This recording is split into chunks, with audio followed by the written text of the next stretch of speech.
परी एक बहुत ही प्यारी बच्ची थी जो सिर्फ 8 साल की थी। परी जब पैदा हुई थी तब से ही वो हमेशा बीमार रहती थी। जब उसके सारे टेस्ट करवाए गए तब पता चला कि इतनी छोटी बच्ची को हार्ट प्रॉब्लम था। परी के पेरेंट्स हमेशा उसके बारे में सोचते रहते, वो उसका पूरा ध्यान रखते। परी के पापा करण एक बहुत ही रिच बिजनेसमैन था। वो परी के लिए बहुत सारे खिलौने लेकर आता, उसे बहुत अच्छी जगह घुमाने ले जाता। वो अपनी बेटी के लिए सब कुछ करने के लिए तैयार था। एक दिन परी बहुत बीमार हो गई। सारे टेस्ट करने के बाद डॉक्टर ने करण से कहा कि परी की कंडीशन बहुत खराब है, हमें जल्द से जल्द हार्ट ऑपरेशन करना पड़ेगा। परी के पेरेंट्स बहुत टेंशन में आ गए, लेकिन वो ऑपरेशन के लिए एग्री हो गए। परी का ऑपरेशन सक्सेसफुल हुआ और रिकवर होने के बाद परी को घर लाया गया। घर पर सब बहुत खुश थे। कुछ दिन बाद परी का बर्थडे आ रहा था। तब करण और उसकी वाइफ ने परी के लिए एक बहुत बड़ा सरप्राइज प्लान किया। जब परी सोने चली गई तब पूरी रात जागकर उसके पेरेंट्स ने पूरा घर डेकोरेट किया और मॉर्निंग में जब वो परी को विश करने गए तब देखा कि परी बिल्कुल नहीं उठ रही थी। उसे जल्द से जल्द हॉस्पिटल ले जाया गया। तब डॉक्टर ने कहा कि परी की हार्ट फेलियर की वजह से डेथ हो गई है। कल रात नींद में ही परी का हार्ट फेल हो गया था। ये सुनकर परी के पेरेंट्स जोर जोर से रोने लगे। किसी भी माँ बाप के लिए ये कितना हार्ट ब्रेकिंग होगा कि उनके बच्चे के बर्थडे के दिन ही बच्चे की डेथ हो। करण और उसकी वाइफ बहुत ही डिप्रेस रहने लगे।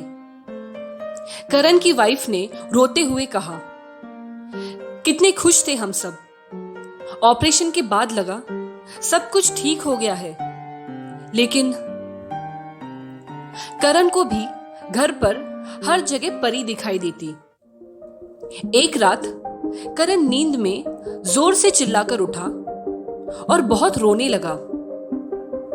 वो रोते हुए बस यही कहते जा रहा था, सब मेरी गलती है, सब मेरी गलती है। उसकी वाइफ ने पूछा, क्या हुआ, आप इतना क्यों रो रहे हो? तब करण ने उसकी वाइफ को उसकी लाइफ का एक ऐसा सीक्रेट बताया जो उसने कभी किसी को नहीं बताया था। एक्चुअली जब करण कॉलेज में था तब करण के पापा ने उसे एक नई कार गिफ्ट की थी।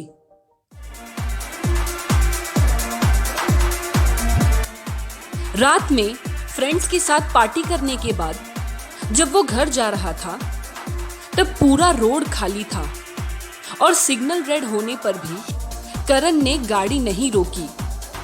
वो फुल स्पीड में जा रहा था।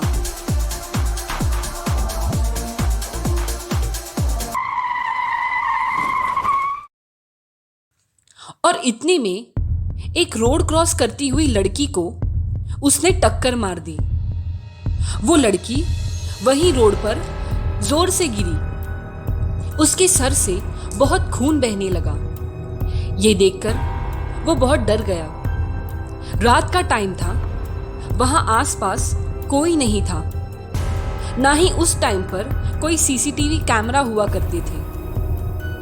तब करण सोचकर डरने लगा कि अगर किसी को पता चल गया या किसी ने मुझे देख लिया तो मैं पकड़ा जाऊंगा और पूरी जिंदगी मुझे जेल में गुजारनी होगी। नहीं, मेरे करियर का क्या, मेरे फ्यूचर का क्या, मुझे जेल नहीं जाना।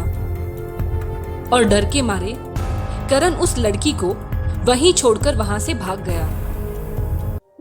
करण ने कहा, ये सब मेरी गलती है।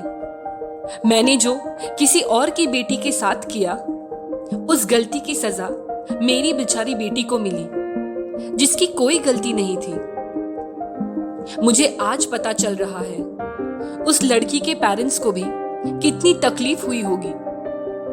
अपने आप को बचाने के चक्कर में मैं उस लड़की को वहां मरता हुआ छोड़कर भाग गया। काश मैं उस लड़की को हॉस्पिटल ले जाता, काश मैं उसे वहां छोड़कर भागा नहीं होता, तो आज हमारे साथ ऐसा नहीं होता।